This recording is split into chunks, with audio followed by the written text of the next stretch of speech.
Keyboards, which ones are better for you? There are a whole lot of options.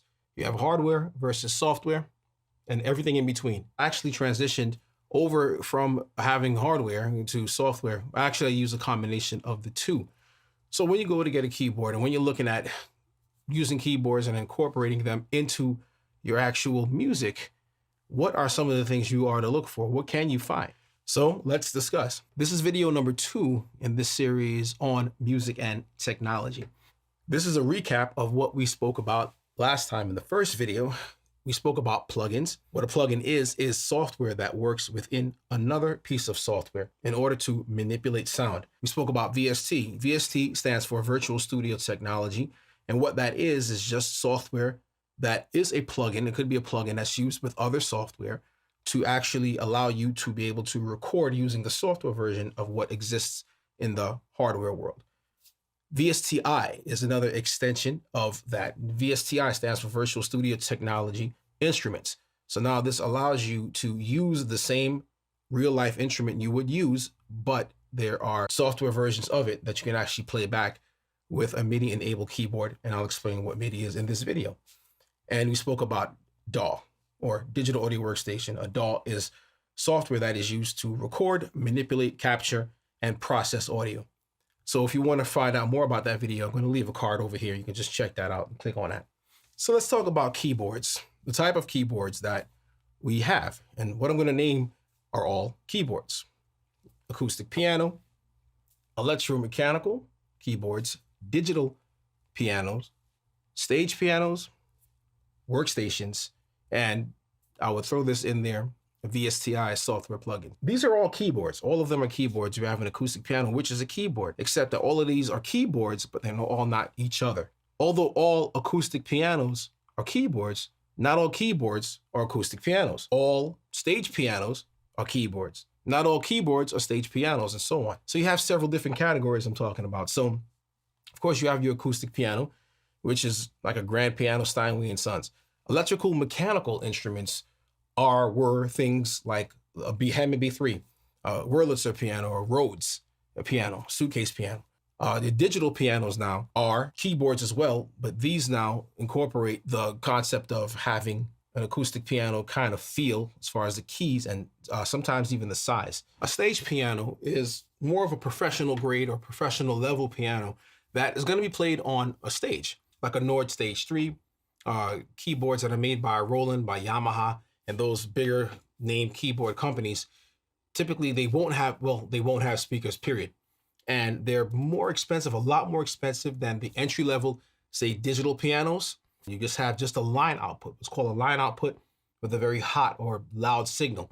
These are typically used to amplify sound. So the main difference between a stage piano is that, of course, it's not played in the home typically, or can be, but it's more designed for the stage, and they're going to have a lot less sounds than a digital piano would have. A digital piano would have, a clavinet sound, several digital or electrical keyboard sounds, maybe some organ sounds, some other old school the clavinet, or you would call a harpsichord sound, where a stage piano would have a number of, or a bank of piano sounds or some string sounds, but more focused around piano sounds.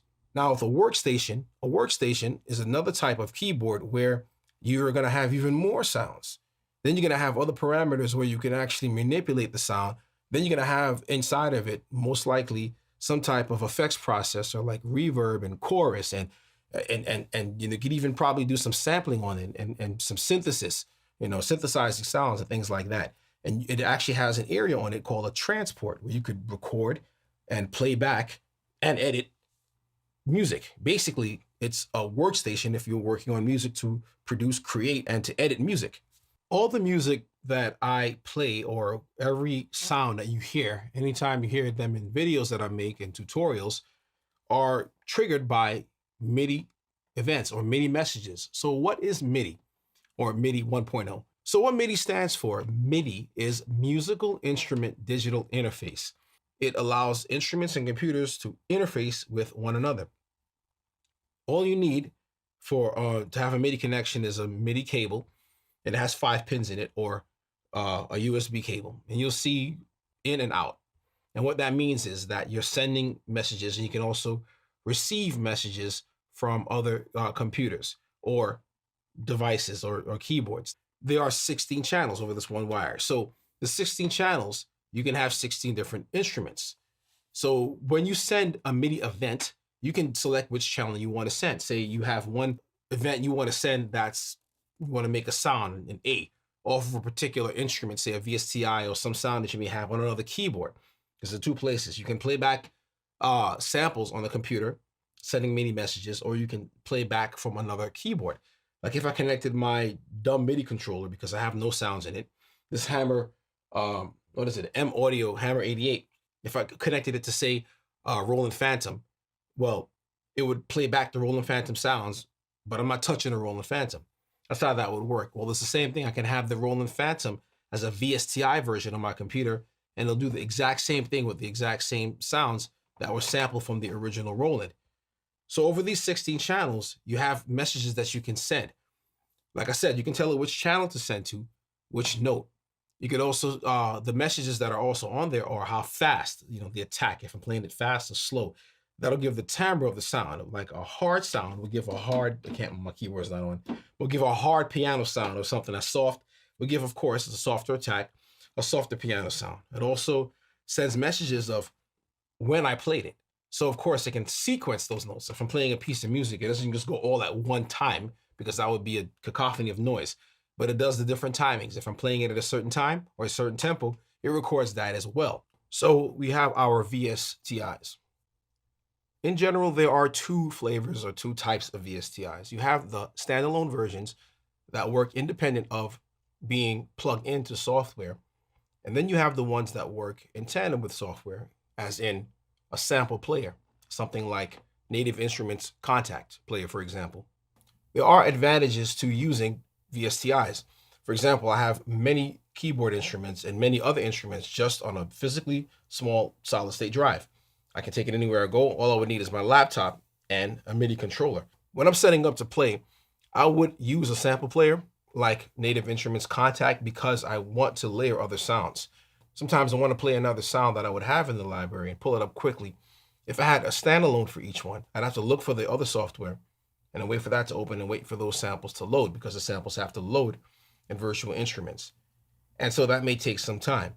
When I can map out particular parts of my hardware, for example, I want a knob, or say I wanted a modulation wheel to access strings, or some volume pedal, or some kind of hardware, or some piece of hardware to trigger something else, well, it's ready available to me.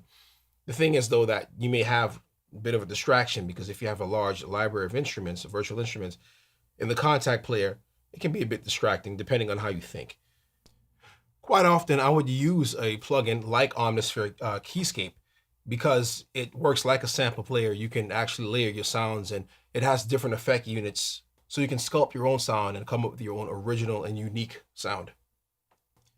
The way you would input sound into your computer is using or utilizing a MIDI keyboard like what I have here, my Hammer 88, or I can use any modern keyboard to actually put MIDI or to send MIDI information and MIDI messages to my computer to trigger these samples. I have a V drum set that I can actually use to connect to my computer via USB, and I would trigger samples or drum samples on there. Typically, if you're playing just drums on your computer, you would use the standalone by Tune Tracks. I have that. It's called Superior Drummer. So I connect my drums, and then I would play certain parts, and it would trigger certain parts. I can map them anywhere I want because, again, they're not sounds, they're MIDI messages. So how do these things actually work in real life? How would we actually implement something like this? What is my workflow? If I'm at a church service or some kind of venue, wherever I would be, how would I use this in a performance setting? And that's what we're going to talk about in the next video. If you've enjoyed this video so far and you want to learn a little bit more about how to incorporate technology into your music, head on over to mychurchband.com/jumpstart. I'll leave the link in the description. I'll go ahead and I'll give you a jump start on what exactly you need to purchase, the kind of computer you need to buy, the keyboard you can actually start out with, and how you can go ahead right now and incorporate technology into your music. God bless you, and I will see you in the next video.